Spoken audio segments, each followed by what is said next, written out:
Good morning. The committee will come to order. The Senate Health, Education, Labor, and Pensions Committee will come to order, and today we're having the first of two hearings on reauthorizing 4 Food and Drug Administration user fee programs. I will have an opening statement followed by Ranking Member Burr. We will then introduce our witnesses. After they give their testimony, senators will each have 5 minutes for a round of questions. Again, while we are unable yet to have the hearing fully open to the public or media for in-person attendance, live video is available on our committee website at help.senate.gov, and if you are in need of accommodations, including closed captioning, you can reach out to the committee or the Office of Congressional Accessibility Services. Every day, families in Washington State and across the country count on the Food and Drug Administration to keep them safe, more times than they even realize. Whether we are getting a meal or a prescription or an ultrasound or almost anything in between, we have the FDA to thank for reviewing the data, inspecting the supply chain, holding companies accountable, and taking unsafe products off the market. It's no small task ensuring the safety of nearly 80% of our nation's food supply, inspecting thousands of food, drug, and device manufacturing sites each year, and of course, quickly and carefully reviewing the data on new and potentially life-saving medical products. And as we have seen throughout this pandemic, this work is incredibly important, which is why it's also important we reauthorize the user fee programs, which ensure as FDA gets new drugs or devices to consider for approval, as it gets more potentially life-saving work to do, it also gets more resources to support that work. Congress has regularly reauthorized the user fee programs in a bipartisan way, and I'm glad to be working with Senator Burr and our colleagues on the committee to get this done once again in a timely manner, because it should be unthinkable that after 2 years when FDA's work has been more important than ever, we would fail to get this done and force the agency to send pink slips. Just as it should be unthinkable that we would fail to learn the lessons of this pandemic, including lessons for FDA, like how we can get tests to families sooner, or how we can avoid political interferences like we saw during the Trump administration, including the reckless push for unproven treatments like hydroxychloroquine, or how we can improve transparency and communication to prevent some of the confusion and frustration we've seen around the timelines for booster shots and vaccines for younger children. Beyond pandemic response, it's clear we can't simply settle for business as usual, because when you look at issues like the exorbitant cost of prescription drugs, the lack of diversity in clinical trials, the scourge of opioids and especially fentanyl, the lack of oversight for dietary supplements and cosmetics, and how long it took to get contaminated baby formula off the market, it's clear to me and to people back in Washington State that business as usual is not good enough. We have to make sure the approval process works for families, not just pharmaceutical companies' bottom lines. That means better steps to ensure drugs work for everyone, such as increased diversity in clinical trials and pediatric drug research. It means ensuring the accelerated approval pathway benefits patients, and it absolutely means lower costs, because even a miracle cure is no help if it's too expensive for people who need it. We need to fight skyrocketing healthcare costs with every tool in our arsenal, from stopping pharmaceutical companies who game the FDA system to block competition and keep cheaper drugs off the shelves, to bringing down barriers that block cheaper generics and biosimilars from getting to market, to finally making good on legislation Congress passed to let hearing aids to be sold over the counter and at lower cost for millions of people. I worked with many of my colleagues on this committee to pass that into law half a decade ago, and I'm incredibly frustrated FDA has not been focused on helping so many Americans. There's just no good reason we are still waiting for FDA to implement that step and save millions of people thousands of dollars. We also need to do more to protect families from dangerous products that have gone for too long with too little scrutiny. When it comes to cosmetics, products people put on their face, rub into their skin, and more, we have discovered known carcinogens like asbestos and formaldehyde in baby powder, children's makeup kits, and hair products. And when it comes to dietary supplements, people across the country who are looking to make healthy choices are faced with a shelf full of products that make health claims but lack rigorous oversight. Yet FDA does not have the authority to collect basic information about those products or even to know what is on the market. That makes no sense. People in Washington State and across the country buy, use, and entrust their health to these items every day. They deserve to know these products are safe, vetted, and subject to the same type of careful FDA oversight people rely on when it comes to food, drugs, and medical devices. So I hope we will make progress on all of those issues and more as we work to reauthorize the user fee programs. All of us on this committee are grateful for the tireless work of FDA scientists during this pandemic to review and authorize safe and effective tests, treatments, and of course vaccines for COVID-19.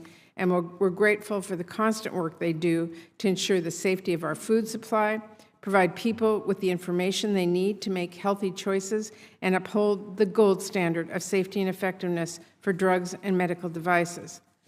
But the FDA does not run on gratitude. So I look forward to today's conversation on the user fee programs and to working with my colleagues on bipartisan legislation that supports and strengthens FDA's ongoing work by reauthorizing these programs and taking additional steps to lower drug costs, increase diversity in clinical trials, ensure the safety of cosmetics and dietary supplements, and more. With that, I will turn it over to Ranking Member Burr for his opening remarks. Thank you, Madam Chairman, and welcome to our witnesses here today. I look forward to our discussion. Every 5 years, this committee is charged with evaluating FDA's user fee programs and the agency's performance in meeting its existing commitments. At their core, these programs are about bringing new hope to Americans. The faster, more predictable, and more accountable the programs are, the more patients stand to benefit from life-saving, innovative drugs and devices. When FDA does not live up to its commitments, patients are the ones that suffer. I've served in Congress since 1995, so I've been here for all but the first user fee process. Each time I've gradually added provisions to improve FDA's accountability to the commitments that FDA makes. Every 5 years, industry agrees to provide more funding under the duress of negotiating with their regulator. So it's Congress's job to make sure that those negotiations were not a hostage situation and that these arrangements are a good deal for patients and the industry that brings that hope. The user fee programs are intended to supplement FDA's congressionally appropriated resources to speed the review of medical products and get treatments to patients as quickly as possible. The user fee agreements negotiated between FDA and industry partners lay out the process for bringing new products to the market that will treat, prevent, and cure disease. In 1992, under the first Prescription Drug User Fee Agreement, or PDUFA, the drug application fee was about $100,000. Today, the drug application fee is $1.3 million. The medical device user fee agreements were first signed into law in 2002. In 2007, a 510K submission was just over $4,000. Today, this application costs more than $12,700. When members of Congress complain about the cost of prescription drugs or medical devices, we should evaluate all aspects of the pipeline, including the cost of development and regulatory review, to make sure costly and burdensome regulations are not part of the cost problem. The enormous growth in the oldest of the user fee programs underscores my long-standing concerns. In 1993, FDA collected just over $35 million in annual fees from the prescription drug user fee program. Today, FDA collects over $1 billion in PDUFA user fees annually. Even accounting for inflation, that's an increase of more than 1,500% since the start of the program. Yet FDA continues to request more and more resources from industry, even when they don't meet agreed-upon performance goals. For example, in fiscal year 2019 and 20, FDA missed 12 out of the 14 goals related to scheduled meetings. delaying needed conversations for innovators to move forward with their products. As part of the proposed new prescription drug program commitments, FDA is requesting an additional $324 million over the 5-year cycle. Let me say that again, $324 million. The proposed agreement includes $111 million for hiring an additional 352 people. That's 122 more new hires than the agency committed to in the last cycle. In fact, across all 4 programs, FDA is committing to more than 880 new hires when the agency has more than 700 vacancies outstanding. Let me say that again. In fact, across all 4 programs, FDA is committing to more than 884 new hires when the agency has more than 700 vacancies outstanding today. Generic and biosimilar drugs are our best tool at driving down the cost of prescription drugs and should be a top priority of the agency. The biosimilar agreement should help boost the number of biosimilars in the market, including biosimilars in insulin production. FDA, again, has struggled to meet some important program goals. During fiscal year 2020, FDA missed its goal to review 90% of biosimilar applications within 10 months, only reviewing 50% within that time, and missed 7 out of 15 goals related to product development meetings. Under the proposed biosimilar agreement, FDA is requesting an additional $5 million over the 5-year cycle and 15 new hires. The generic drug program collects more than $494 million in annual fees and supports more than 2,100 staff positions. Under the proposed generic drug agreement, FDA is requesting additional funding of more than $40 million and 128 new hires. While FDA appears to be on track to meet the majority of its commitments under the current generic agreement, its performance has been impacted by COVID-19 in terms of delayed facility inspections. As of last August, these inspections challenges had delayed more than 29 generic drug applications, with many more applications likely delayed since then. Turning our attention to the medical device agreement, I've watched this very carefully and I'm concerned. This committee only recently received the draft medical device commitment letter. The final medical device arrangements were due by law to Congress by January 15th. By the time we received these final agreements, the device commitment letter was more than 3 months late. Under this proposal, FDA is requesting up to $1.9 billion over the 5-year cycle, nearly a $1 billion increase. This proposed increase is roughly doubling fee collections. Yet again, FDA did not meet deliverables under this user fee program. The FDA missed goals for 510K reviews, resulting in longer review times, failed to explain its reasoning to sponsors each time it sent a deficiency letter about their product, and it failed to issue an important digital health guidance on time.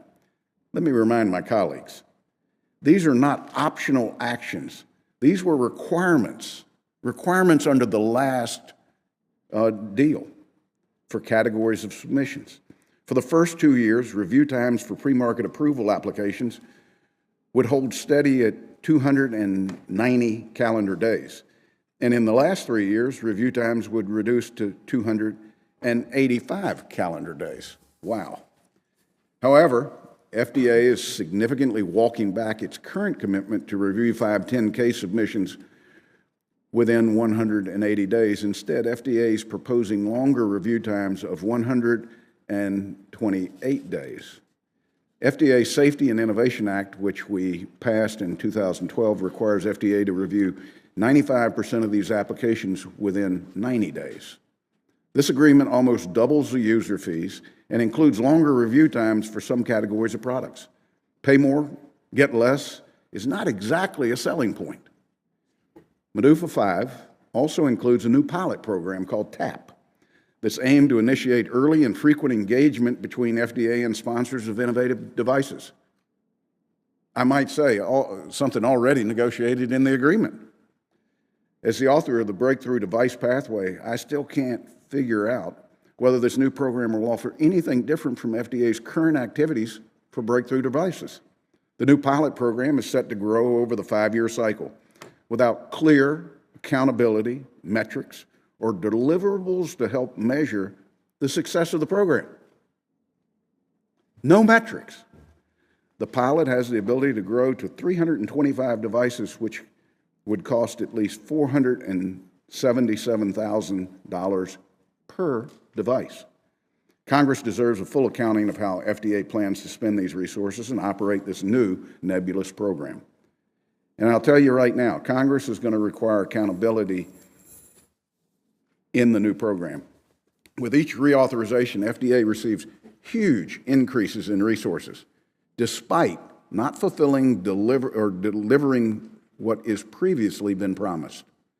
And with a declining percentage of congressional appropriations for the overall program, FDA is increasingly removing itself from Congress's reach. My colleagues should be concerned with this.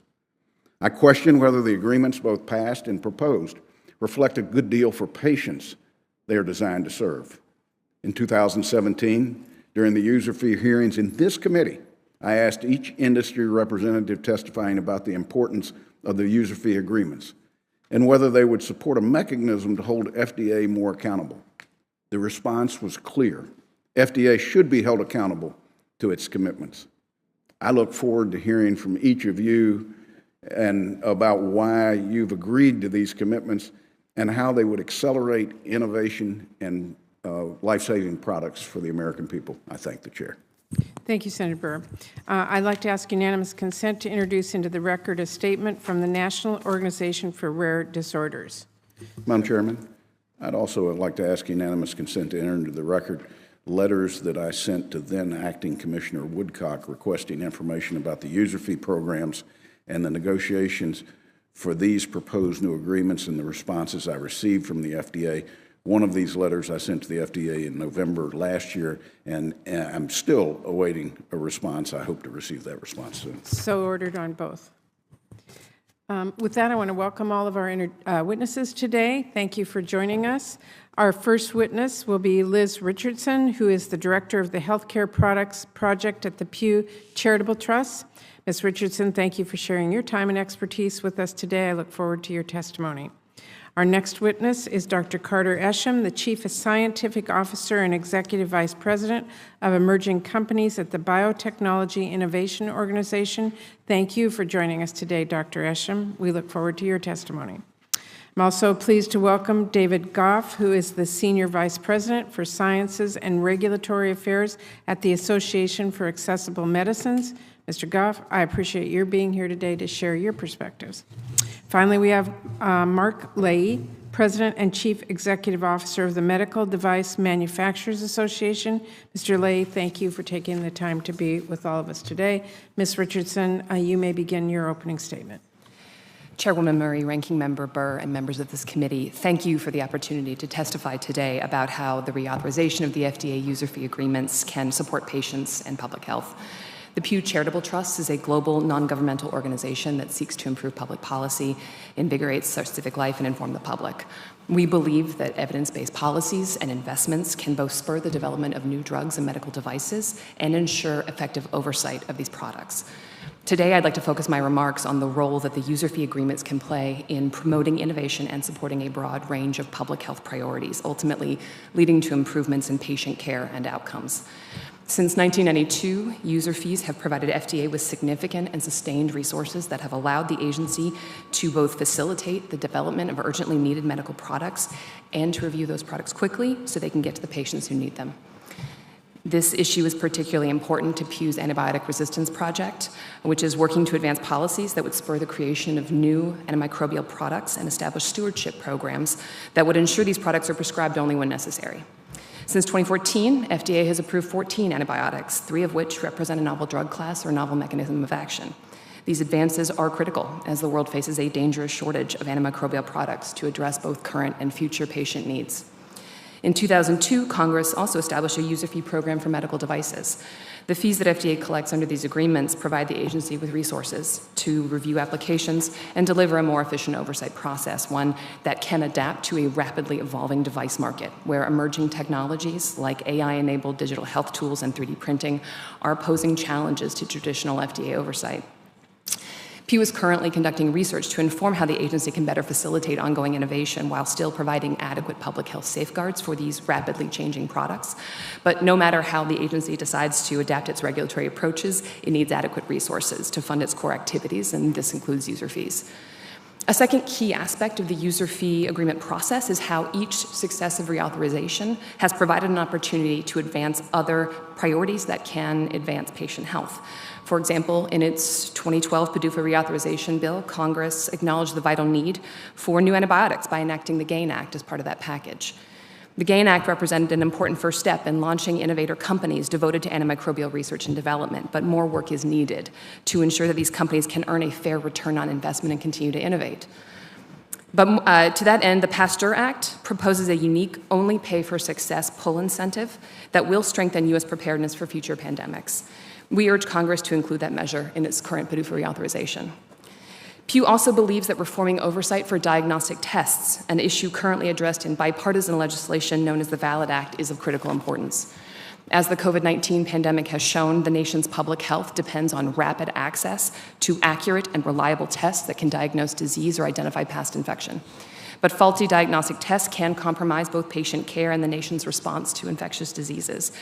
Current gaps in oversight have allowed tests that are developed and used within the same laboratories called lab-developed tests to come to market without FDA approval, even if those tests are otherwise high risk. Pew believes strongly that tests should be regulated according to their risk to patients if they are inaccurate, not according to where they are developed and used.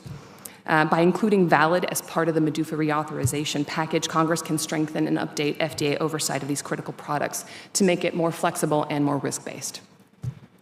Finally, I want to note that while review times are important insofar as they speed patient access to potentially important products, it is critical to remember that true innovation is not just about getting products to market faster.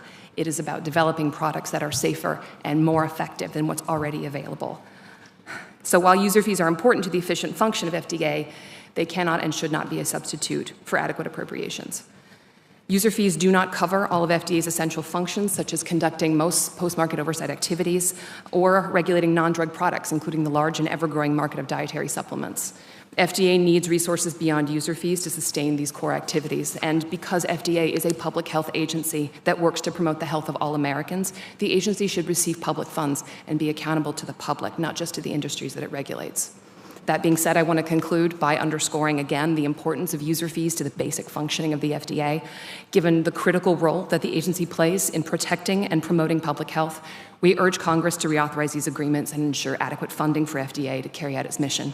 Thank you for your time, and I look forward to answering any questions. Ms. Richardson, thank you for your testimony. I'm going to turn it over to Dr. Esham for testimony next, and then I'm going to turn the committee over to Senator Burr. I will go vote. There's 2 votes that are being called, and I will be back shortly. Thank you, Senator Burr. Dr. Esham. Thank you. Good morning, Chairwoman Murray, Ranking Member Burr, and members of the committee. My name is Carter Esham, and I am the Chief Scientific Officer at the Biotechnology Innovation Organization, or BIO. BIO is the world's largest trade association representing biotech companies, academic institutions, and related organizations across the United States and in more than 30 other nations. And while our membership includes most of the large biopharmaceutical companies, the majority of our members are small, pre-revenue companies working on cutting-edge biomedical innovations. We appreciate the opportunity to speak with you today, and we are committed to and working towards modernizing the clinical development paradigm to one that is more efficient, more patient-centric, more inclusive, and best able to provide timely availability of next-generation medicines that will improve the lives of patients and their families. We do urge timely reauthorization of the prescription drug and biosimilar user fee agreements, as they are vital to advancing these goals and to ensuring the FDA is able to effectively carry out its vital mission to protect and promote the public health. Congress has built a strong foundation over many years with the enactment of previous user fee agreements and other key laws that have collectively worked to ensure effective and timely reviews, improve drug and biologic safety monitoring, enable the agency to keep pace with medical and scientific process, and provided the support necessary to ensure that advanced medicines are provided to patients as quickly and safely as possible. The PDUFA and BsUFA user fee agreements will build on these efforts and foster next-generation scientific and medical advances that will benefit patients. For example, the PDUFA 7 agreement aligns meeting opportunities with the needs of complex and innovative clinical development programs that will support productive scientific dialogue and foster early identification and better enable timely resolution of those issues when possible. This includes the advancement of best meeting practices, as it is a shared responsibility between the biopharmaceutical industry and the FDA to ensure productive and effective meetings. The commitments in PDUFA will work to continue to advance the systematic integration of patient-centric perspectives into drug development and review, building on efforts that began in earnest under the PDUFA 5 agreement. They will provide the resources, capacity, and expertise needed for CBER to manage the exciting and vastly growing pipeline of cell and gene therapies. They will provide resources to improve safety monitoring, ensure the FDA is able to meet the demands and opportunities of the data and digital age, and advance evidence collection and analytical approaches that are more patient-centric, more informative about health outcomes for all patients. They will provide resources and drive actions that will work better to enable the use of advanced manufacturing technologies and ensure that processes relating to the safe manufacturing of complex medicines is done in a manner that does not unduly delay availabilities of these medicines. The PDUFA commitments will also include provisions that will further strengthen the accelerated approval pathway and the orphan drug designation processes, both of which have been foundational in enabling the timely availability of medicines for patients suffering from devastating and life-threatening diseases. These include provisions that will advance regulatory understandings about what is necessary to support the utilization of a surrogate endpoint as a basis for approval, and improve processes to ensure timelier post-market requirement assessments are made and better enable effective study designs, as well as improve the ability to engage with the FDA post-approval to resolve study challenges when they arise and better support timely determinations of continued scientific validity.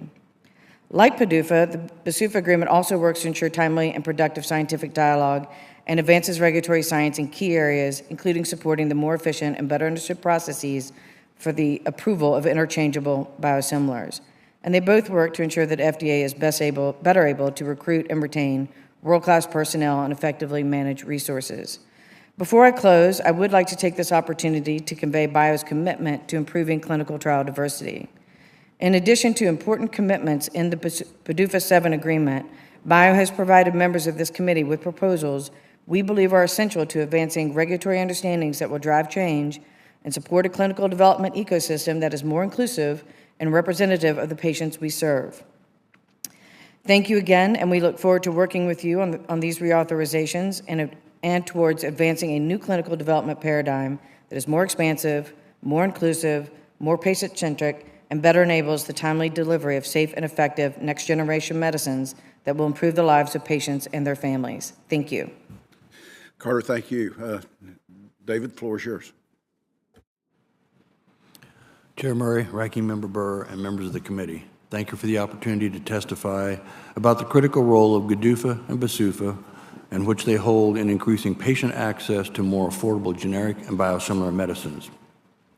My name is David Goff, Senior Vice President for Sciences and Regulatory Affairs at the Association for Accessible Medicines. I'm a licensed pharmacist with many years of experience with the generic and biosimilar industries. I represent the industry in the initial development and in both subsequent renewals of generic and biosimilar user fee agreements. AAM and its Biosimilar Council strongly support congressional reauthorization of GDUFA and BsUFA as negotiated and without changes. Timely approval of the FDA user fee agreements ensure patients will continue to benefit from new, more affordable generic and biosimilar medicines. Over the last 10 years, GDUFA and BsUFA significantly increased the resources available to FDA for the review of applications. The benefits of this is clear. A record number of generic drugs were approved in 2017, 2018, and 2019, and a total of 34 biosimilars have been licensed to date. A direct result of this increased competition is lower prescription drug costs for the American patients. Since 2012, patients in the U.S. healthcare system have saved more than $2 trillion, including $469 billion from new generics and more than $12 billion from biosimilars. GDUFA 3 and BSUFA 3 build upon the successes of the last decade. The user fee agreements incorporate lessons learned, include enhancements to ensure the timely review of applications, and will provide FDA with sufficient resources over the next 5 years. GDUFA 3 and BSUFA 3 are the culmination of months of negotiations, have been subject to public review and comment, and represent a careful balance between stakeholders. My written statement details many improvements negotiated in GDUFA 3 and BSUFA 3, but let me highlight a couple. First, complex generics, or generic versions of brand name drugs that have complex active ingredients or are drug-device combinations, for example. These drugs are more difficult to develop due in part to the lack of FDA product-specific guidances. GDUFA 3 includes commitments to facilitate the development and the publication of product-specific guidances for complex generics. These commitments will increase transparency and developers' understanding of FDA's expectations to allow for a more predictable review process. Inspections. Generic and biosimilar developers support FDA's inspection program. One of the original purposes of GDUFA was to provide resources for FDA to conduct risk-based facility inspections. GDUFA 3 enhances the efficiencies of the inspection process by helping ensure re-inspections occur within a specified time frame. In addition, under BSUFA 3, FDA commits to increasing guidances on its use of alternative tools to request records for documentation. BLA supplements. Biosimilar developers can submit supplements to modify an approved BLA, for example, updating labeling with new study information or changes to indications. Under BSUFA 3, FDA commits to accelerating supplemental reviews for safety labeling, for extrapolation, for label carve-in, carve-outs, and also for new data. Interchangeability. As of March 2022, FDA has licensed 2 interchangeable biosimilars. BSUFA 3 will help manufacturers to develop more interchangeable biosimilars through the newly negotiated regulatory science demonstration projects. These demonstration projects will also evaluate mechanisms to streamline overall biosimilar development. In closing, we strongly support the timely reauthorization of GDUFA and BSUFA. We look forward to working with members of both parties to accomplish this goal. Thank you for the opportunity to testify, and I look forward to answering any questions you might have. David, thank you very much. Mark, the floor is yours. Thank you, Ranking Member Burr. Thanks again to Chairwoman Murray and members of the committee for the invitation to testify today. My name is Mark Leahy, and I'm the President and CEO of the Medical Device Manufacturers Association, a national trade association representing hundreds of medical technology companies. MDMA was founded in 1992 to be the voice of the innovative and entrepreneurial sector of our industry. According to the Department of Commerce, 98% of medical technology companies have fewer than 500 employees, and 80% have fewer than 50 employees. These small companies drive the majority of innovation in medtech. Our industry is dedicated to one mission: to alleviate human suffering and improve patient care. Perhaps no recent example is more profound than what innovators have done since the outset of the COVID-19 pandemic. In addition to the extraordinary efforts of our industry and healthcare professionals, I would also like to take a moment to acknowledge the dedicated professionals at FDA who work 24/7 on COVID and non-COVID medical technologies to improve patient care during the pandemic.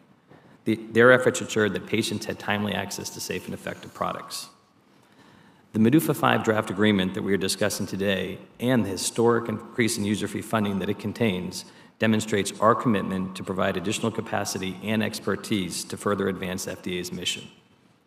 MDUFA 5 provides over $2 billion in investable funding to FDA. As a point of reference, MDUFA 1 totaled approximately $150 million. While each MDUFA typically provides the resources to fund approximately 200 new hires, under MDUFA 5, FDA will be able to hire at a minimum 273 FTEs and up to 387 new FTEs. This represents a historic increase in both overall funds and people, and it is our expectation that this will be the last major investment needed for the MDUFA program, and that moving forward, any necessary increases will be much more modest and targeted. MDUFA 5 also establishes more transparency around the use of funds, including ensuring that annual hiring targets are met. FDA will also conduct an HR assessment during MDUFA 5 to identify how many MDUFA-funded vacancies exist. Beyond the financial and accountability provisions of MDUFA 5 contains, performance goals associated with de novo and PMA total time to decision also improve over the course of the agreement. One goal that was elusive under MDUFA 4 was the total 510K total time to decision goal in FY22 of 108 days. COVID did impact FDA capacity, including the ability to meet certain MDUFA 4 goals. Under MDUFA 5, the 510K total time to decision goal will improve each year, hopefully achieving 108 days by FY26. Also, for the first time, the agreement incorporates add-on payments that will provide the agency up to $115 million in additional funding above the baseline in the final year of the agreement if FDA meets modest but important performance goals in the first 2 years of the agreement. The United States medical technology ecosystem is the envy of the world, and this is in no small part due to FDA's gold standard of reviewing the safety and efficacy of medical devices. The billions of dollars in user fees provided by industry under this agreement will enable FDA to hire hundreds of new reviewers and scientific experts, strengthening the agency's ability to maintain its strong track record. This agreement also makes additional investments to enhance device safety. This includes increased funding to better incorporate the patient perspective in the product evaluation process, as well as funding to improve the use of real-world evidence. The agreement also contains resources to pilot the Total Product Lifecycle Advisory Program, also known as TAP, a top priority for FDA during these negotiations. Medical technologies that serve patients with unmet needs, unfortunately, can take longer to navigate the regulatory process. This is often due to the complexity and novel approach that breakthrough devices encompass. Innovators participating in the Safer Technologies Program, or STEP, will also be eligible for the TAP pilot. TAP is designed to allow FDA and sponsors to share early feedback to improve the process. Based upon the data and independent assessment of the pilot, industry and FDA will determine whether to continue, expand, or terminate the TAP pilot during MDUFA 5 negotiations, 6 negotiations, excuse me. In conclusion, this is a historic investment in the FDA and will be critical over the coming years to meet the goals and milestones within the user fee agreement to help ensure that the United States remains the global leader in medical technology development. It is also critical that Congress continues its vital oversight role and provides the necessary appropriations to FDA to achieve its mission. MDMA and our members remain committed to working closely with you to reach our shared goal of providing safe and effective medical technologies to patients and providers in a timely manner. Thank you once again, Chairwoman Murray, Ranking Member Burr, and members of the committee for the opportunity to testify, and I welcome your questions. Thank you very much, and thank you to all of our witnesses, and we do apologize having a vote, members in and out, but we do have your written testimony and appreciate all of you being here. We will now begin a round of 5-minute questions. I ask my colleagues to keep track of your clock as always and stay within the 5 minutes. You know, prescription drug prices in the United States continue to skyrocket. In 2020, our nation spent over $535 billion on pharmaceuticals, and that number's rising. That's really outrageous. We have too many Americans who we know are choosing between paying their rent or mortgage and getting a life-saving medicine.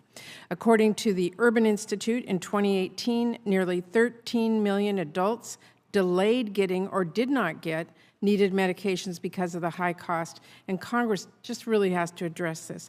Families really need us to take some bold steps to get this problem under control, like giving Medicare new power to negotiate and force drug companies to bring down prices, and stopping the games pharmaceutical companies play to keep their prices high, for example, creating a tangle of patents that block competition.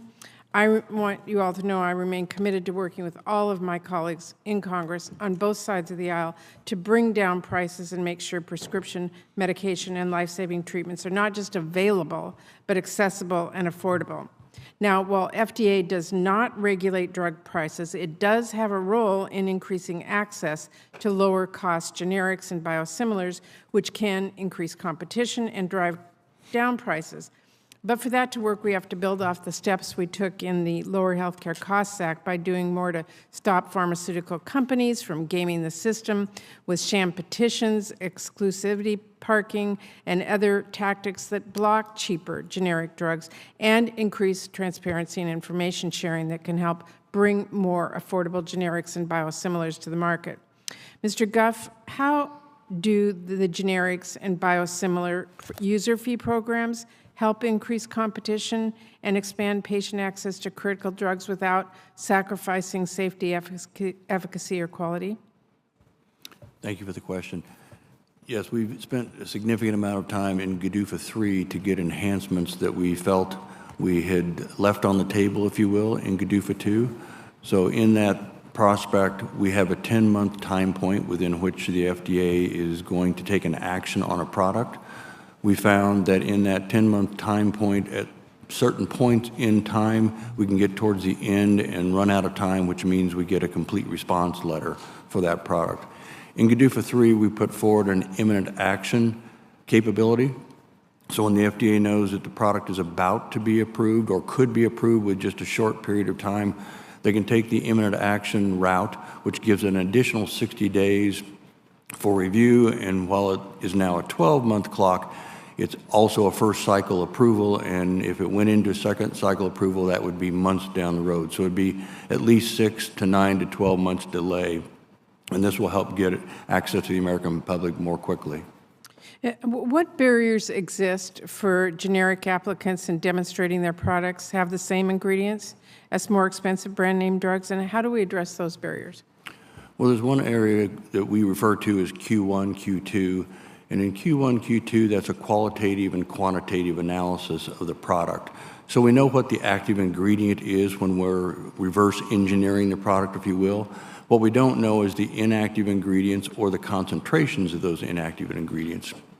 Prior to 2017, when we had those issues come up, we would submit a control correspondence to the FDA. They would tell us what that product is, the inactive ingredient, and then we would look at ranges of what the concentration were, and the FDA would say usually high or low.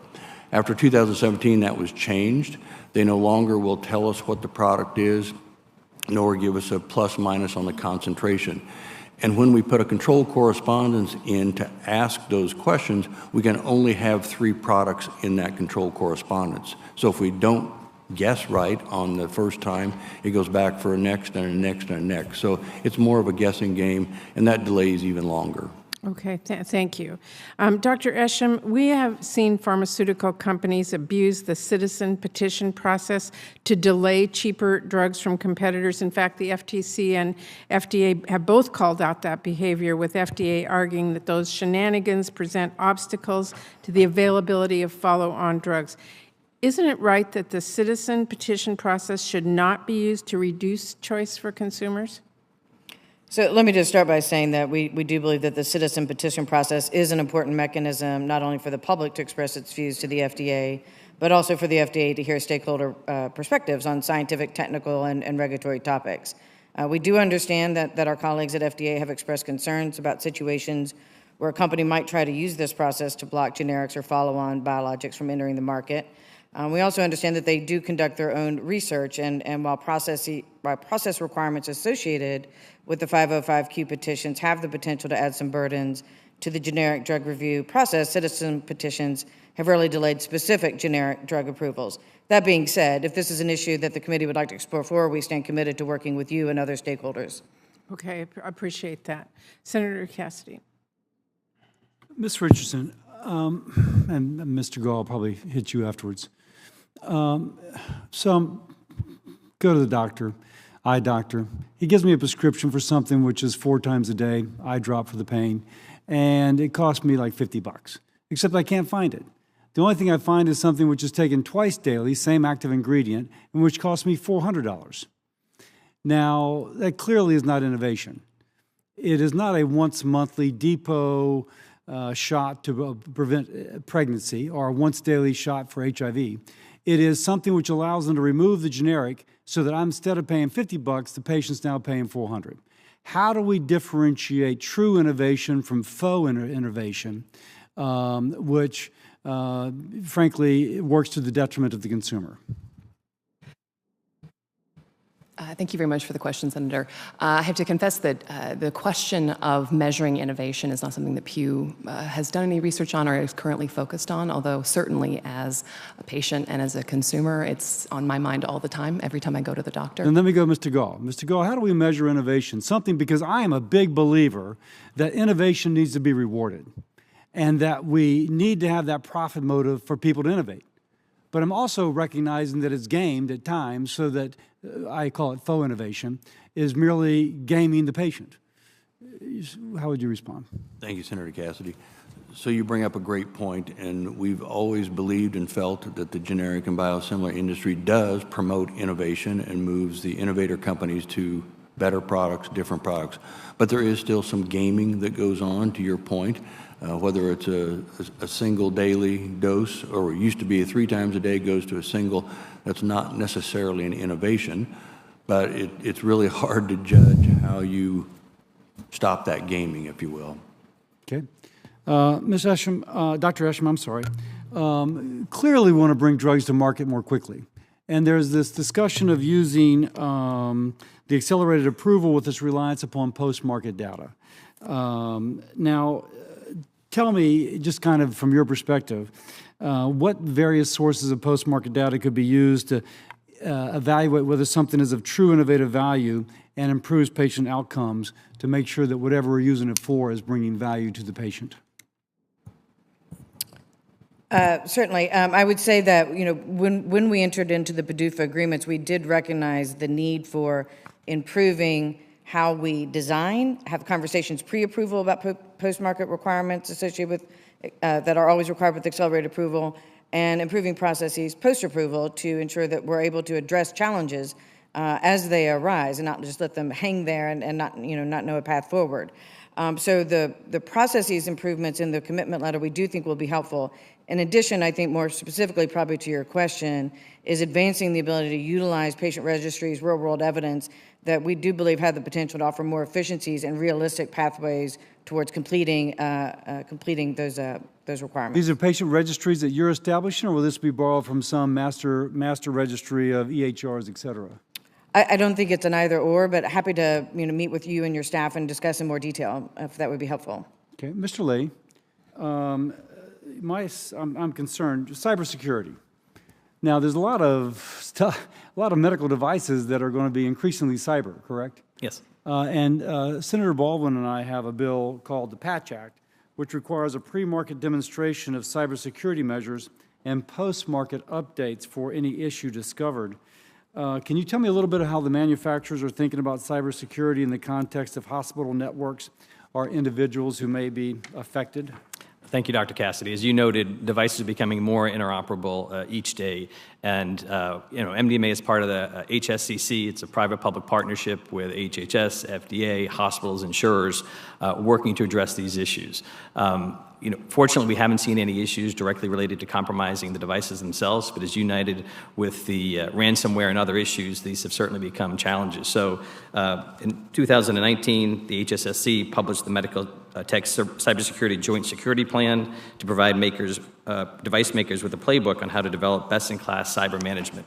But clearly, much more work needs to be done, and we look forward to working with you and your colleagues to making sure that, again, as technologies evolve, we make sure that the hospital system, the patients, are ultimately protected with any cyber threats.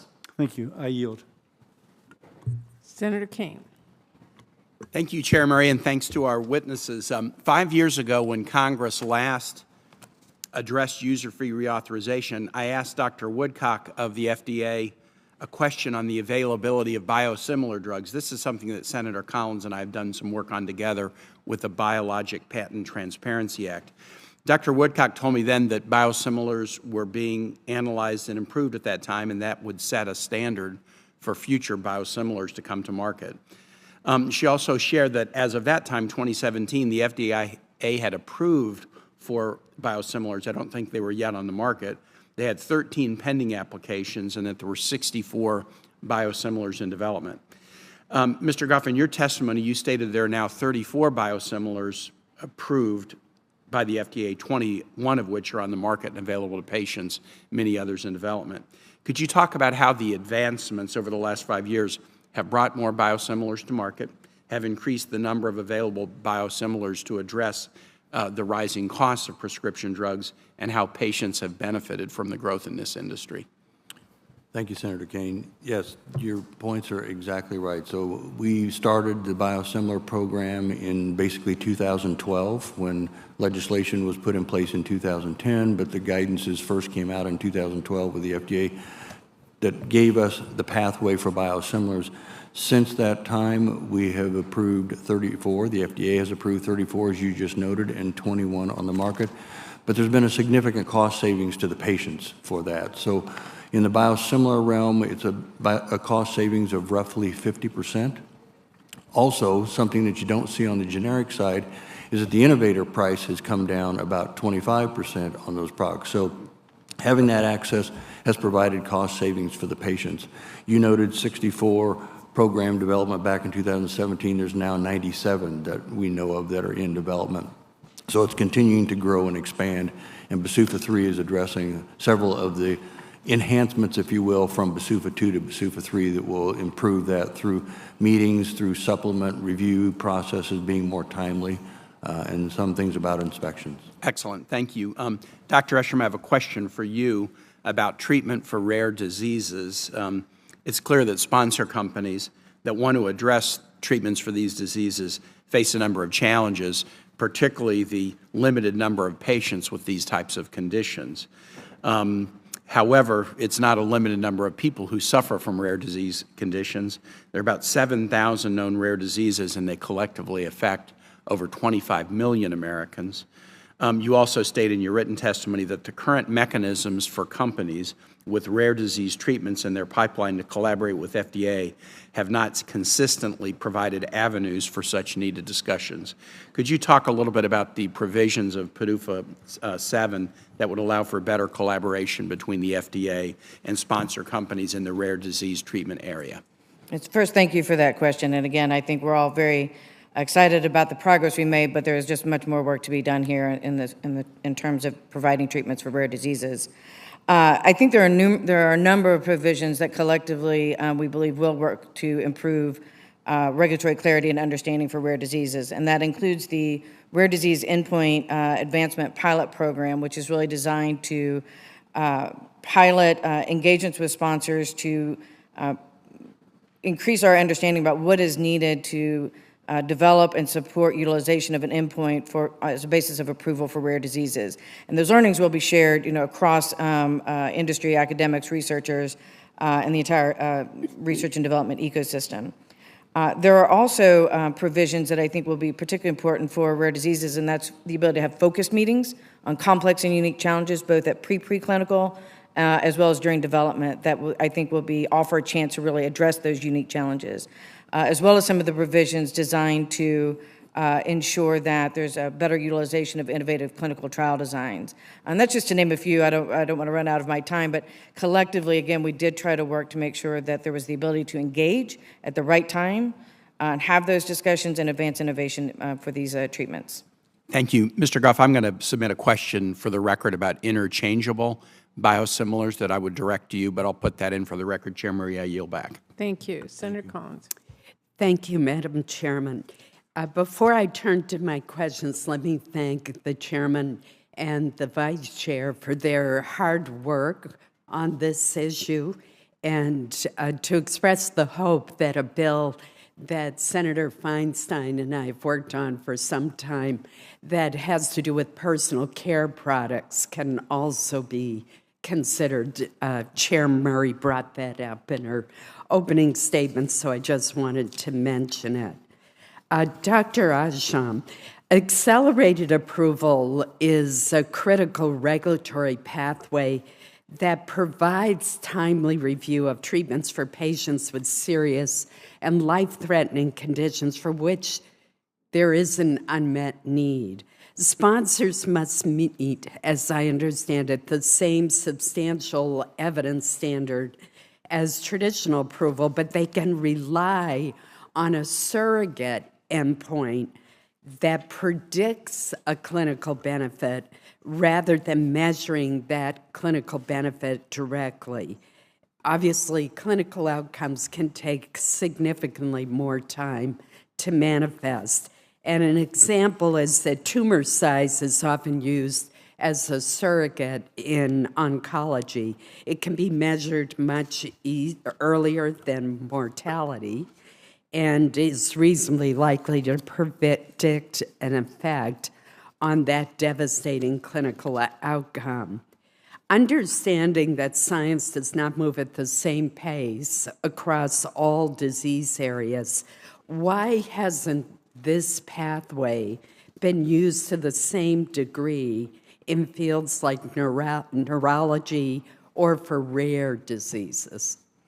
I really appreciate this question, and you're correct. We know that historically over 60% of accelerated approvals to date have been for oncology indications, and that's wonderful. There are multiple factors as to why this has been the case, including the maturity of an investment in oncology basic research. There's also been incredible collaborations between doctors, academics, patient organizations, the biopharmaceutical industry, and the regulatory leaders that have resulted in the identification of surrogate endpoints and other informative biomarkers and subsequent validations. So again, we can't undervalue the leadership that's really important in this, both within the industry, research, and the regulatory agency. And we've long advocated for broader utilization of this pathway across more therapeutic areas. We do think that it would be helpful for the FDA to hold disease or therapeutic area specific meetings to promote that multi-stakeholder dialogue on appropriate biomarkers and clinical endpoints. And it is our hope that the rare disease pilot program that I've referred to earlier will also advance our learnings about how to approach. It's not just looking at an individual endpoint, it's thinking of the how. What is needed? How do you think about developing evidence, and how will that evidence be evaluated, that we think will hopefully drive more innovation and utilization of this pathway to, as you say, provide more timely access to these medicines that are just really devastating. You mentioned the rare disease pilot program, and I want to follow up on that issue with you as well. More than half of the 400 million people in the world who are affected by rare diseases are children, and about 1/3 of those children will sadly die before the age of 5. Drug development is hamstrung by the fact that we simply do not have well-characterized endpoints for most rare diseases. The PDUFA agreement establishes the Rare Disease Endpoint Advancement Pilot Program, which would enable FDA and industry to collaborate to develop more meaningful, consistent, and relevant endpoints for clinical diseases. I'm thinking of diseases like Duchenne's muscular dystrophy, for example. It's difficult to precisely measure progression of the neurological and neuromuscular effects associated with many of these diseases, and thus it can be difficult to determine a treatment's impact. This pilot program that you referred to is limited to a few select applicants, but how can we share the lessons learned through this pilot to ensure that other rare disease drug applications can build on its findings? Very important point to raise. And I will note that when we worked with the FDA to develop this pilot program, it was modeled after what we view as a successful pilot program that for complex innovative clinical trials and model-informed drug development that used the same model of having only a limited number of applications that went through the pilot program, but that the learnings, if you go through that program, the FDA has the ability to share those learnings to the entire stakeholder community. And so it was very specifically modeled after that. We have seen that be successful and create opportunities for learnings across the academic, medical research, and biopharmaceutical industry. So it's our expectation that the minimum of the 3 public workshops will serve that, but we do expect more engagement and more shared learnings and other venues of scientific dialogue that occur on a normal basis. Thank you. Senator Hassan. Well, thank you, Madam Chair, and I want to thank you and the ranking member for holding this hearing, and I want to thank all of our witnesses for being here today. Dr. Goss, let me start with a question to you. While Americans struggle to afford life-saving drugs, brand name manufacturers continue to increase prices. Generic competition can help drive down drug prices now. So how do new generic drugs affect brand name prices, and how much do generic drugs save consumers each year? Thank you for the question. So significant savings is brought forth by the generics. If you look at the numbers over the last 10 years, we've saved $2 trillion, and $469 billion of that was in new generics that came to market. So it is a significant improvement and increase for the patients. We find that when one generic drug is approved, the price comes down about 50%. The generic price comes down 50%, excuse me, not the brand. And with 4 or more, it's more like 80 to 85%. So it's a significant increase in savings to the American patient and the U.S. healthcare systems. Thank you. Also, another question to you, Mr. Gott. For some medications with serious safety concerns, FDA requires manufacturers to set up risk evaluation and mitigation strategies, otherwise known as REMS programs. REMS helps to minimize the risk associated with these medications and make them safer for the public and for patients. For example, a REMS program may require prescribing clinicians to receive training on the risks of a drug and to perform monthly lab tests. Even though REMS programs are meant to protect patient safety, some brand name manufacturers have patented these programs to prevent generic competitors from entering the market.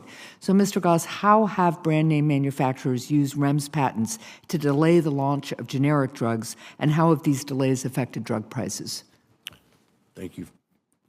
Thank you for the additional question. So REMS is a very important program, as you mentioned. It's about safety for patients, and it's a very restricted program in its setup. I would almost make it akin to new drug IRBs when they're doing the study process, so it has to be patient-specific, signed off, and given. REMS has really had two problems with it. The first one was we, as the generics, as we reverse engineer, need the product that we're reverse engineering to make that. The CRATES Act helped solve that because we were being blocked from even getting the drug. We weren't a patient, we couldn't sign up for it, we wouldn't get it. So that's now been changed. But what's new is what you just brought up, and that's the patenting of the REMS programs. And so if the REMS program is actually patented, then I, as a generic company, can't get on that REMS structure to be able to bring my product to market. So it's a further delay of not months, but years. And it's using the notion of patient safety to delay the development of additional drugs that could bring down the cost. Absolutely. Yeah. Okay, last question for you, sir. There is a long history of brand name manufacturers playing games with the law to delay and block the launch of generic drugs.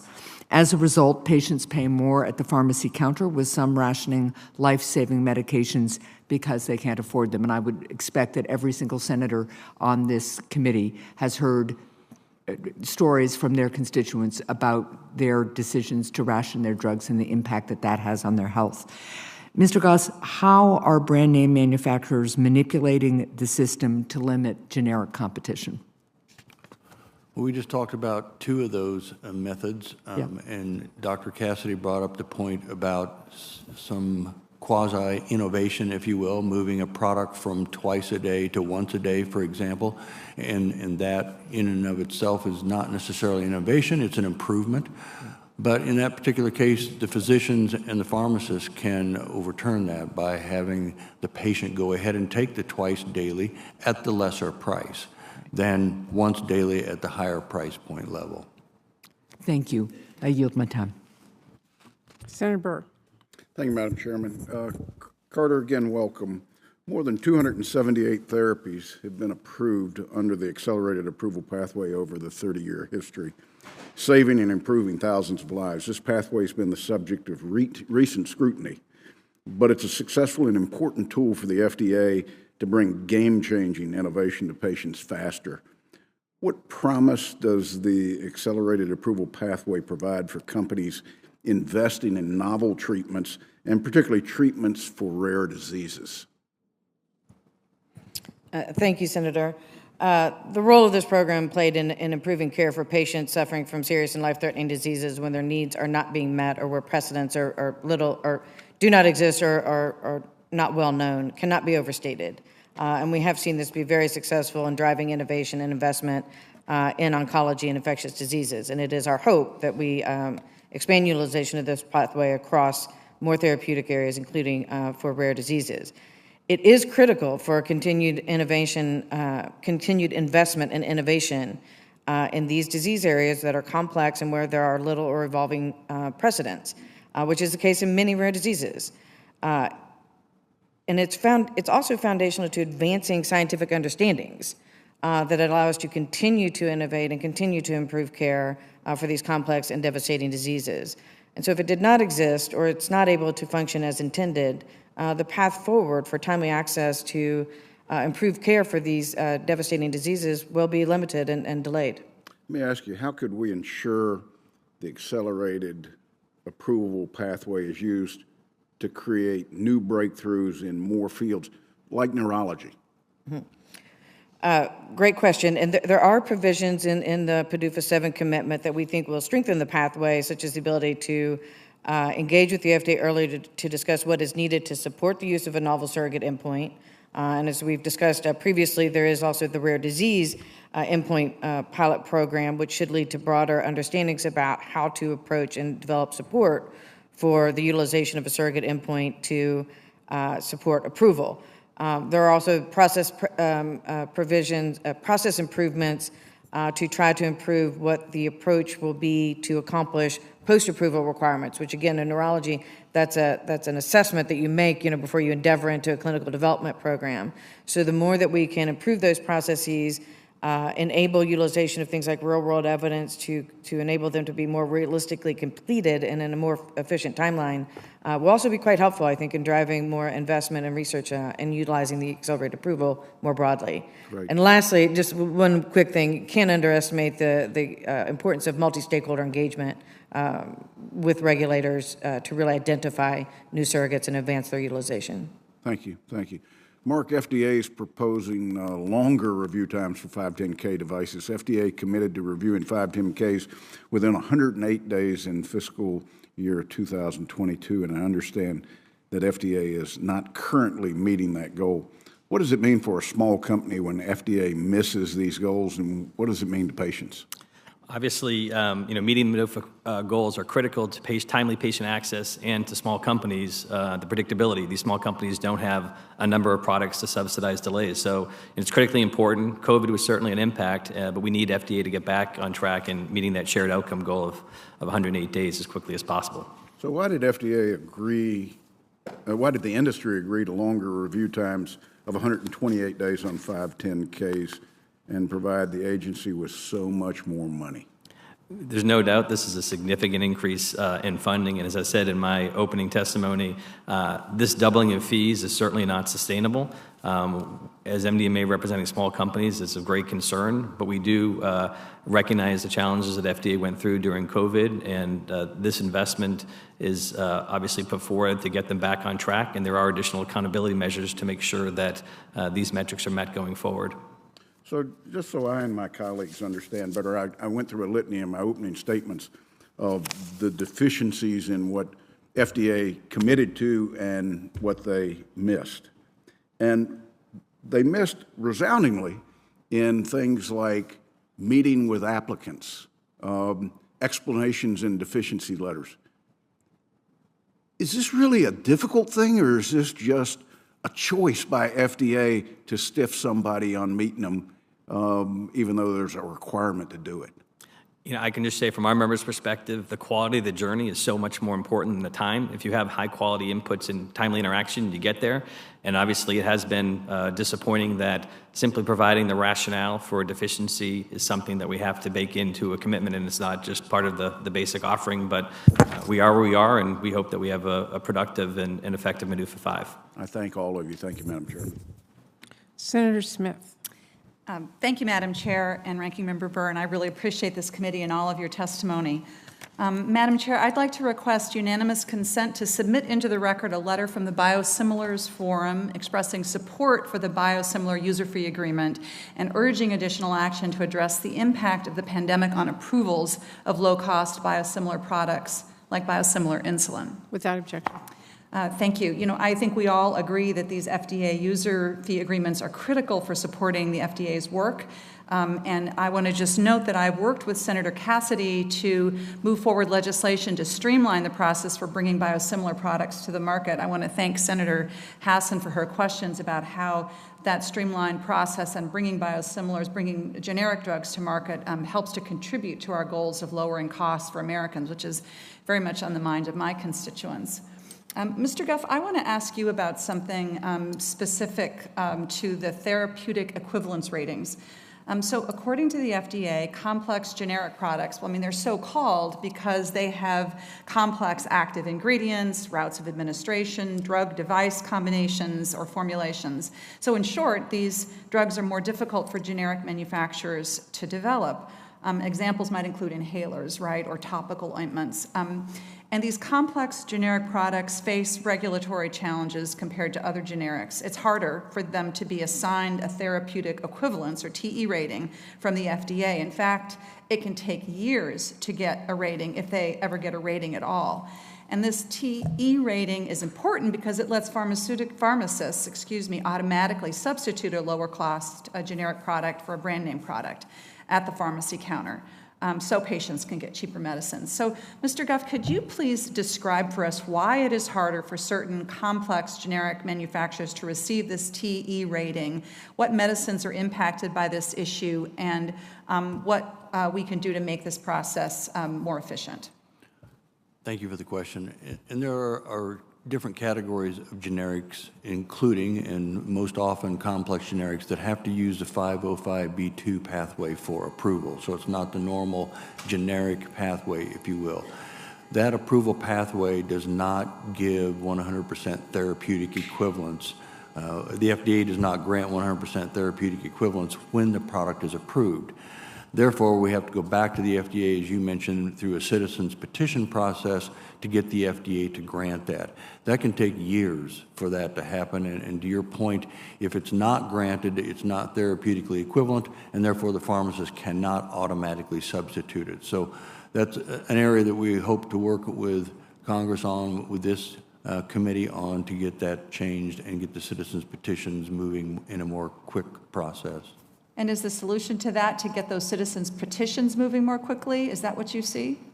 Well, there's also some other rule regulation processes that the FDA can put in place for that as well. Thank you. So I'm working with Senator Cassidy on legislation that would require the FDA to provide a TE rating at the request of an applicant on a much quicker timetable. And I look forward to working with the chair and ranking member as we move forward with these user agreements.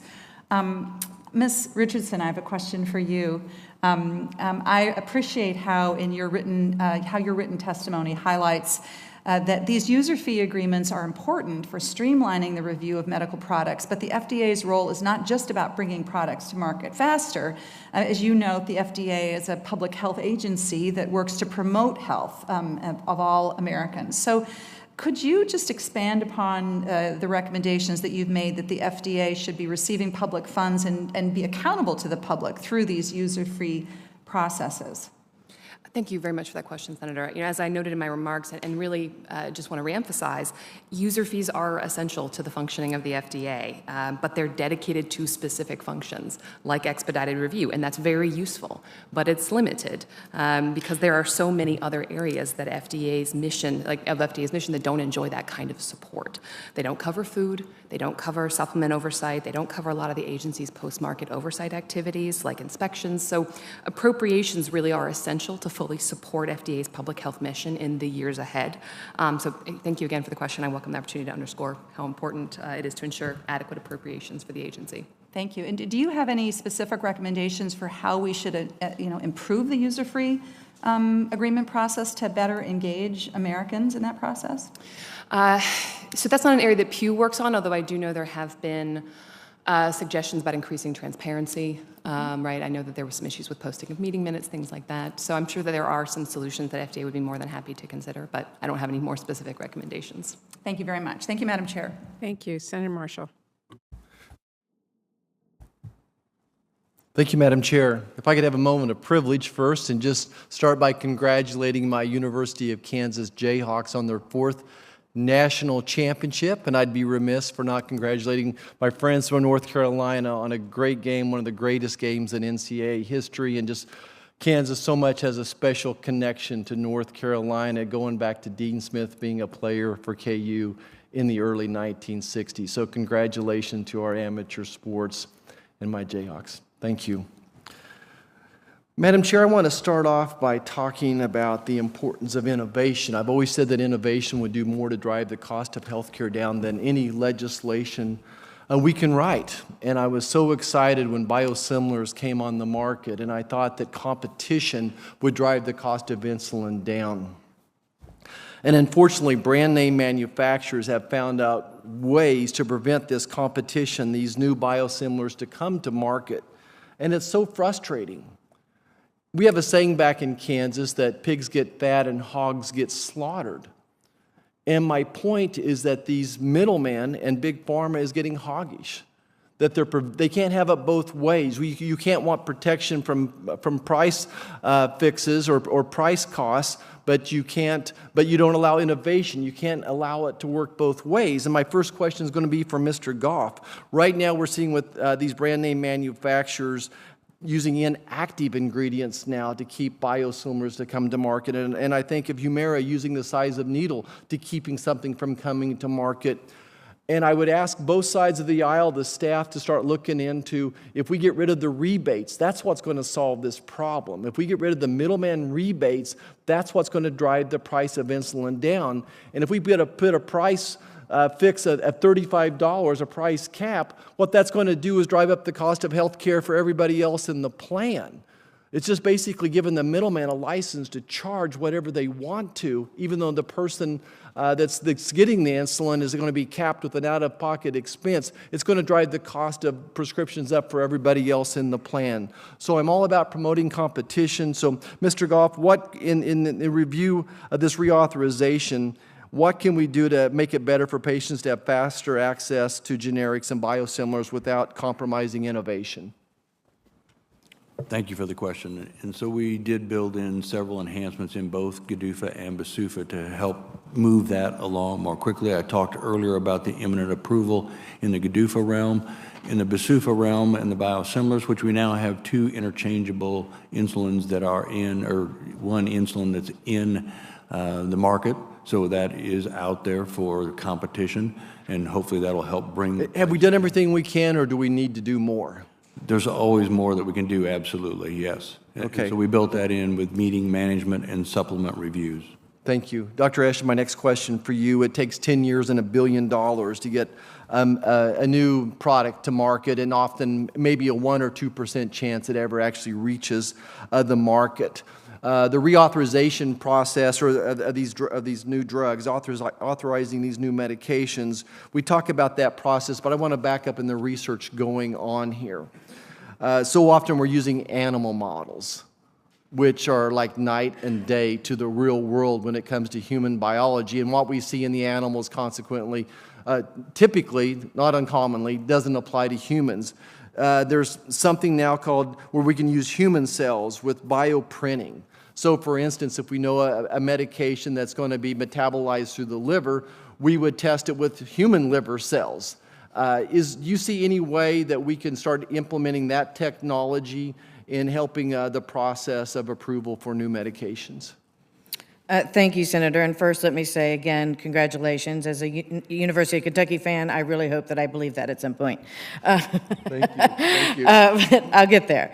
But to your point, in all seriousness, we actually have a very active group of scientists in what we call our BioSafe working group that has been publishing papers on advancing non-human primate, ability to utilize alternative tools to primates for preclinical work.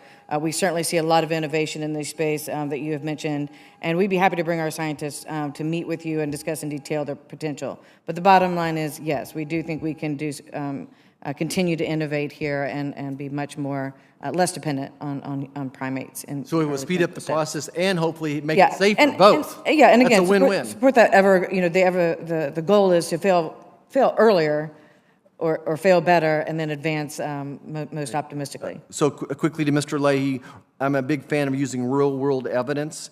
And how does the FDA currently lack the expertise and infrastructure to interpret real-world data? What can we do to make that situation better? Well, absolutely. This is critically important to leverage that, as you noted, information out there in the real world to help accelerate additional patient access. Under MDUFA 4, we invested tens of millions of dollars into help build the real-world evidence capacity in a private-public partnership. We're continuing that investment in MDUFA 5 to help both private-public partnerships enhance their capabilities and also make sure that FDA have the personnel to take that information and leverage that for the purposes of an application. Thank you so much, Madam Chair. I yield back. Thank you. I will turn it over to Senator Casey. I'm going to go vote. I will be back. Chair Murray, thanks very much. I have a question for Dr. Esham and Ms. Richardson.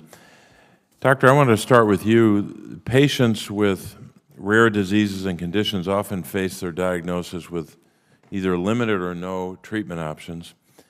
I was glad to see PDUFA 7, the commitment letter, have dedicated pages to advancing the development of drugs for rare diseases, including a commitment for FDA's rare disease team staff to be more closely involved in training, outreach, and application review.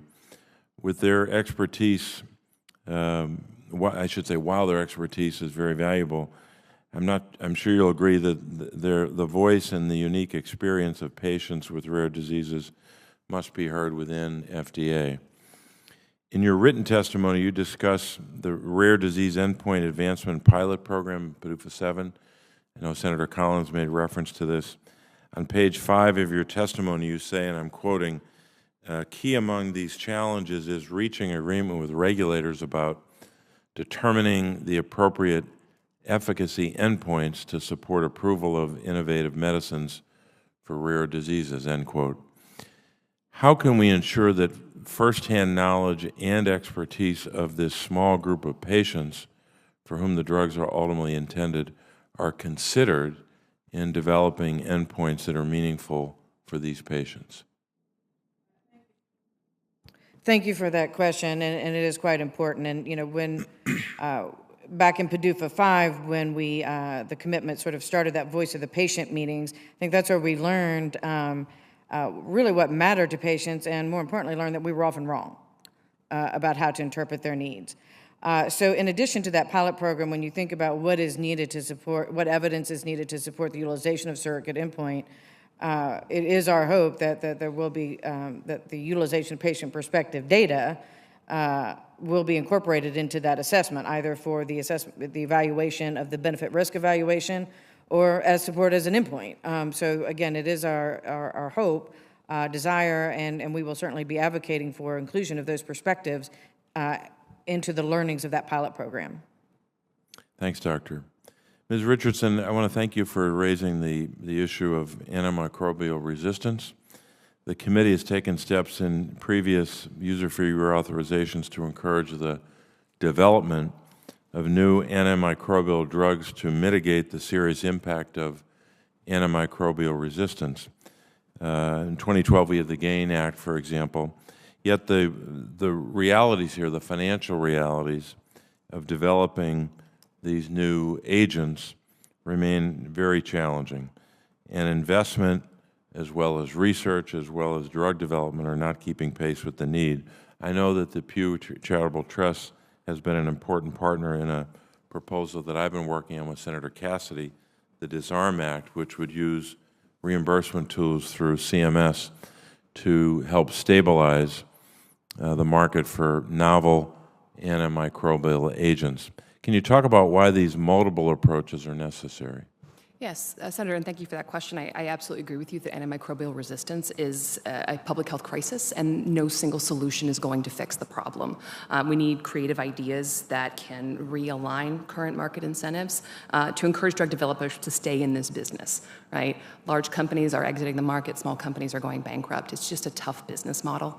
And so we need to provide new types of incentives to antibiotic drug developers so that the absolutely crucial antibiotics pipeline doesn't dry up completely. So your legislation, the Disarm Act, is certainly part of that solution, as well as the Pasteur Act, which is authored by Senators Bennett and Young.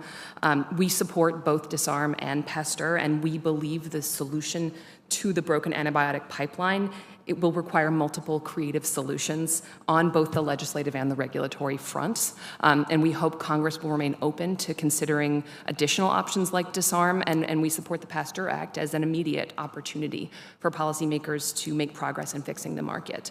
The Pasteur Act has an innovative only pay for success subscription approach that'll stimulate the antibiotic drug pipeline and help ensure that patients will have access to these life-saving drugs when they need them. Thank you again for that question. Thank you. Thanks very much, Mr. Chairman. Senator Murphy. Thank you very much, Mr. Chairman. Thank you all for your testimony. I've been in and out of the hearing today, but I'll look forward to reviewing the record. I wanted to talk a little bit about the issue of mental health drug discovery. And I'll maybe sort of ask this question to you, Dr. Esham, but others I'm glad to hear from. You know, it's interesting when you look at some of the data about recent drug discovery, it just doesn't seem that the development of new drugs in the mental health space is keeping up with the need. So I was taking a look at recent records from the FDA on novel drug approvals from 2015 to 2022. And there's about 333 approvals during that 8-year time span. And let me just sort of give my best attempt at an apples-to-apples comparison. Of those 333, 90 were cancer drugs.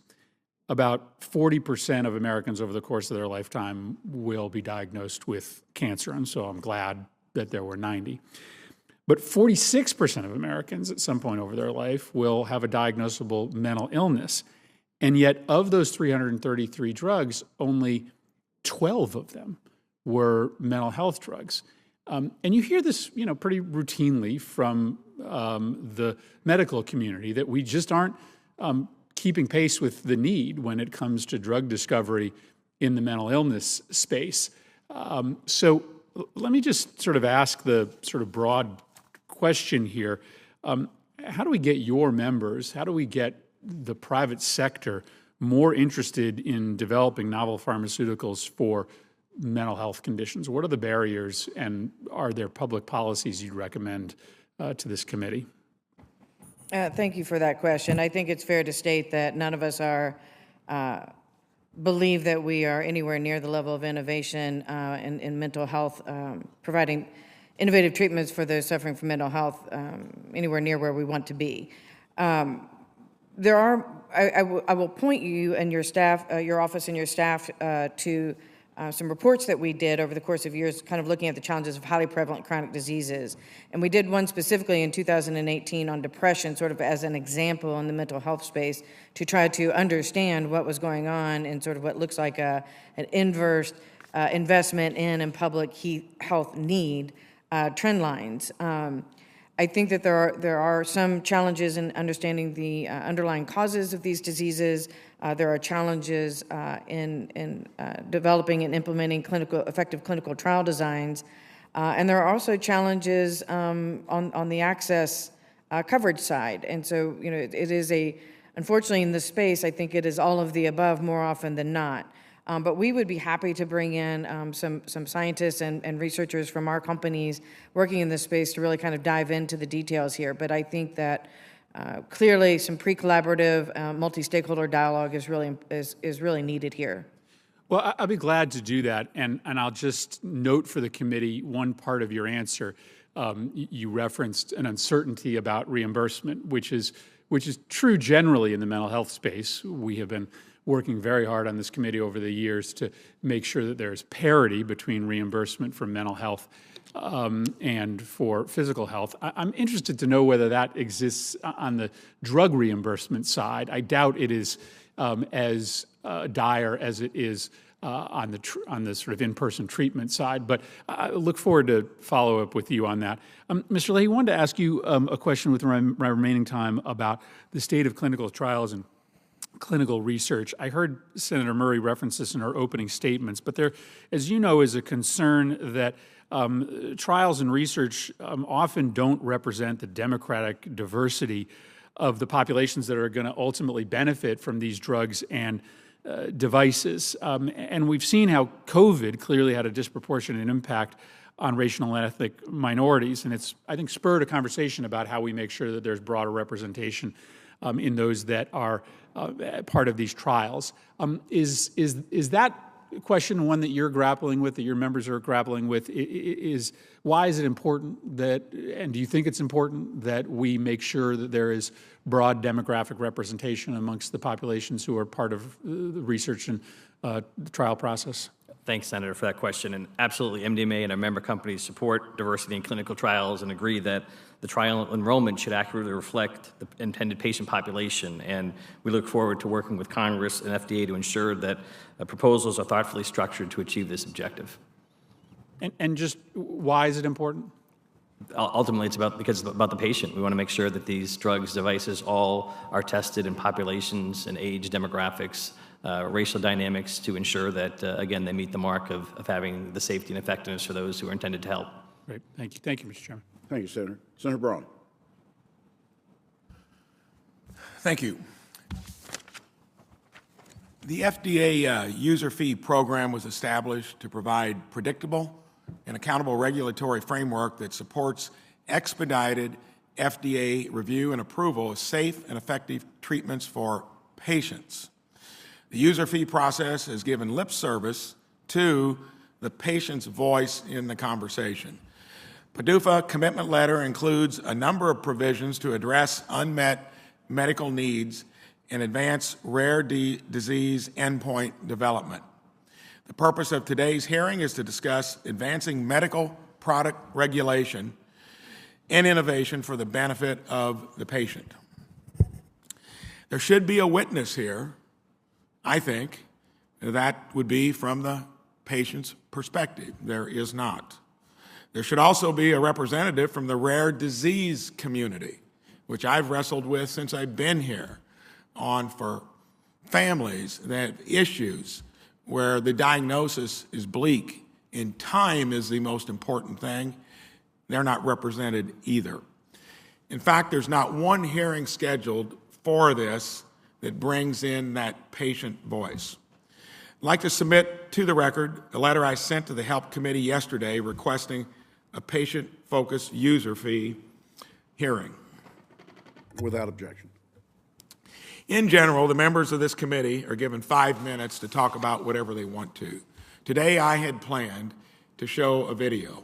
There's really nothing in the rules that says I can't do that. We use video aids often here, but it hasn't been done before. A lot of things I've tried to do in a little over 3 years I've been here is to fix the things that haven't been done before, to give the patient, to give the constituent a better outcome. In this case, it's Ayla, a happy-go-lucky girl who dreams of one day of becoming a scientist. Without the necessary FDA reforms, timely access to promising therapies, that's not going to happen. Won't be able to achieve that goal. Her parents share a similar grief, knowing that they won't see their daughter graduate from college or walk down the aisle. The average survival time for this particular ailment is only a year. Imagine from the patient, the family. Are they interested in the cumbersome process that we always want to keep as that gold standard, but that doesn't necessarily mean you don't change it to adapt keeping those standards in place to the particularities of this and many other ailments. The video highlighted the patient perspective and the need for the FDA to reform its process there. As a U.S. Senator, I've been proud since I've been here to represent Main Street, to represent the voice that is not heard, to represent the patient and the family that wonders why. No rules to prevent it, yet we couldn't show it today. I think it's kind of sad when you got a hearing and you know that all kinds of different ways to make your point are generally available, and here, maybe because of the poignancy and the fact that it's coming from the patient who drives this process, maybe that's too much for us to bear when we keep giving it lip service and do nothing about it. I've had the Promising Pathways Act out there, sponsored by many on this committee, and it's just saying one thing: give some hope to these families that there's more than just what we've been doing for decades, which is a process we call the gold standard, but yet it lets so many individuals feel that they're not having their voice heard. I think as elected officials, we got to always point out something that we'd rather see change in the process. That's what I'm doing here today. I think the committee should have allowed it, but when that doesn't happen, you go to Plan B. You can find that video on my Senate account, my Twitter profile at Senator Braun, and you'll find that video is worth 1,000 words, if not more, of what we'll hear today, because it speaks to the frustration that people across the country feel when it comes to this particular issue. Thank you for listening. Thanks, Senator Braun. And before I move on, let me just say, this committee and many committees in Congress have held specific hearings over the years with rare disease individuals. That's not out of the ordinary. One of the reasons that Pew is here, Pew represents the patients, the folks that don't have the opportunity to be here, the multiple categories. It's not one, it's hundreds of thousands of individuals. And we're grateful for Pew's participation in this. It's my hope that we'll be able to satisfy your needs. I'm not speaking for the chairman, but I'll leave that up to her, because I think there is value to that. But there's much more value outside of the user fee agreements. This is a small part of the access that they don't have today that they need in the future. And the number one thing is innovating at what today's pace will allow us to do so that we begin to bring those breakthroughs through. So I thank you. Senator? Well, thank you, Chair Burr, Ranking Member Burr, and of course, Chair Murray. Thank you all for being here, for the important work you do and participating today. I want to move on to something, of course, that is in everybody's thought every day is cybersecurity and getting hacked. And so we have medical devices, and I want to address medical device cybersecurity because cyber attacks really remain a major threat to the healthcare sector, particularly as bad actors like Russia are beginning to target or threatening to target our domestic industries. That's why I recently introduced bipartisan legislation with Senator Cassidy that improves collaboration among agencies to improve cybersecurity in the healthcare sector, sharing that threat information, and providing cybersecurity training to medical professionals. It's really important. But however, as we work to increase the cybersecurity of our hospitals, our healthcare systems as a whole, we must also ensure there aren't cybersecurity gaps with our medical devices, our pacemakers, for example. As more and more medical devices become connected to networks, they're accessible online, they become more vulnerable to cyber attacks. It impacts patient safety, it impacts their health and the vulnerability of the entire health system to which the devices connect. So, Mr. Leahy, the current FDA guidance for the medical device cybersecurity is from 2018. It's in the process of being updated. Can you speak about the importance of timely federal cybersecurity guidance, how nimble we have to be as technology just continues to outpace our ability to protect it? Absolutely. Thank you, Senator, for that question. And cyber is a top priority for our members. As we spoke with Dr. Cassidy earlier, and you noted the interoperability of these technologies, how they interface with other technologies, with hospital systems is of paramount importance. And I think fortunately thus far, there haven't been any devices that have been compromised to impact patient safety. But as you noted, the ransomware, the security threats, and how that impacts hospitals and other systems is very important. And we've actually been active members of the HSCC, the private-public partnership with FDA, HHS, hospital system, insurers, innovators, all together, sharing information in real time, because this is something that is ever evolving. And in 2019, the HSSC published the MedTech Cybersecurity Joint Security Plan to provide device makers a playbook. As you noted, there's a guidance being updated. This is something that we have to have real-time conversations with all the stakeholders so that we're ahead of the curve, and we're committed to doing that and working with you and other members of the Congress to ensure that we have the proper protocols in place. Thank you. I just introduced a bill for HHS and DHS to work with hospital systems just for what you're speaking about, ransomware, cyber attacks, and really considering them critical infrastructure. But I'd like to build a little bit upon what Senator Murphy was talking about next, clinical trial diversity, and more specifically, gender diversity, how it relates to women, because in Ms. Richardson, in 2015, FDA released a Women's Health Research Roadmap as a strategy for science and innovation to improve the health of women. And so among the topics included are improving clinical trial design and evaluating differences between men and women, how they respond to drugs and medical technologies. So again, we're talking about roadmaps, we're talking about being nimble. Is it time for the FDA to update this roadmap so that women are included more broadly, and what actions do you recommend the FDA take to improve this? Yeah, thank you so much for that question, Senator. As I noted in my testimony, one of the benefits of the user fee renegotiation process is that it provides FDA with an opportunity to think really clearly and concretely about where it wants to focus attention over the next 5 years, not just on reducing review timelines or meeting procedures, but where it really wants to focus its policies. And I think, of course, that could involve a renewal of the Women's Health Roadmap, which I believe was housed within the Office of Women's Health. One of the core focus areas of the roadmap was to support studies to advance the understanding of how sex differences affect the safety and effectiveness of emerging technologies like AI-enabled devices and 3D printing, and that's been a real area of focus for Pew in our research lately. I know that office has funded some important research in that area, but I think that in addition to additional research funding, it would be helpful for the agency to focus on how that research gets translated into policy at the level of the centers, which is where the rubber meets the road, policy-wise. That's where it really happens. And CDRH, for example, recently announced strategic priorities that it would focus on over the next 3 years. And health equity was a core focus area. As a part of their process, I think it'll be important for them to focus on women's health, in addition to other populations that may be underrepresented in clinical trials or in real-world data sets, which includes not just women, of course, but also minority populations. So thank you very much for that question.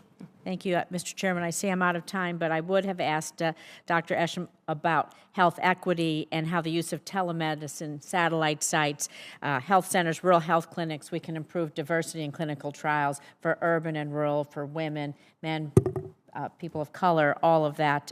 It really matters. We'll ask for your response. We'd be happy to engage with you in detail following the hearing. Thank you. Thank you very much. And I was out of the room for the discussion before, but I really do understand the desire to bring in the voices of patients, and both Ranking Member Burr and I are very focused on keeping patients at the center of this conversation. I actually think every member of this committee believes what is best for patients and their families absolutely needs to be at the center of any discussion on medical advancements and innovation. Like everybody I've heard from patients across my state, who are forced to choose between paying for medicines or paying for rent. I'm sure we've all heard those. And it really is imperative that patient voice be heard at every step of medical product development, from new research to pricing, user fee reauthorization, and I hope we can all work together to make sure that as this process goes forward, we can ensure that their voices are heard. With that, I will turn it over to Senator Baldwin for her questions. Thank you, Madam Chair. As chair of the Appropriations Subcommittee that provides funding for the Food and Drug Administration, I'm well aware of the resource constraints that the agency is under. We recently worked on a bipartisan basis to increase FDA funding for fiscal year 2022, including for food safety activities, medical product safety, infrastructure, and cross-cutting initiatives. Still, I know that with current budget constraints, the increase will not be enough. Ms. Richardson, can you describe some of the agency's obstacles when it comes to critical operations and hiring necessary additional staff? Yes, happy to. I'll say that this is not an area that Pew has spent a lot of time focused on when it comes to hiring. I do know that, as I believe Senator Burr pointed out, the agency has a lot of open positions. They have a lot of trouble hiring. I do know that one proposal that FDA has supported in the past and continues to support is direct hiring authority. Pew doesn't take a position on that, but I think it's certainly worth considering, personally. Thank you. Over the past week, NPR has been sharing stories of individuals diagnosed with cancer attributed to asbestos exposure. One possible source of that exposure is baby powder, which is a personal care product regulated by the FDA.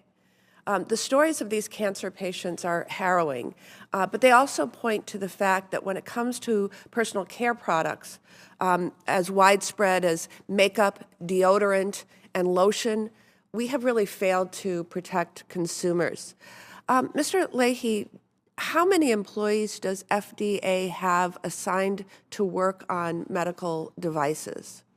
That's a question we asked during the negotiations. I know on the congressional report, the 2021 financial report to Congress, I think there are about 1,800 or so FTEs related to the device review process. I think there are a few hundred or hundreds more, but that's about 1,800, I'd say. Okay, and Mr. Gao, how about the number for generics and biosimilars?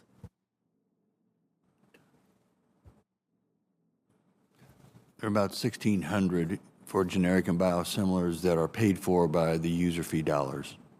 1,550 for the generic side and about 50 for the biosimilar side. And Dr. Esham, how many FDA employees work on drugs and biologics?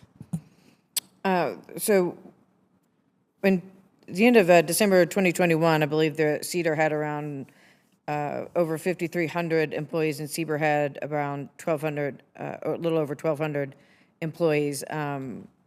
I would say the majority of those probably in some way work on the review of drugs and biologics. Thank you. In contrast, the FDA has only 30 full-time employees that work on personal care products. 30. And I don't believe that's acceptable. FDA needs more resources and more authorities to ensure that personal care products are safe, and cosmetics reform needs to be a part of this package. I yield back.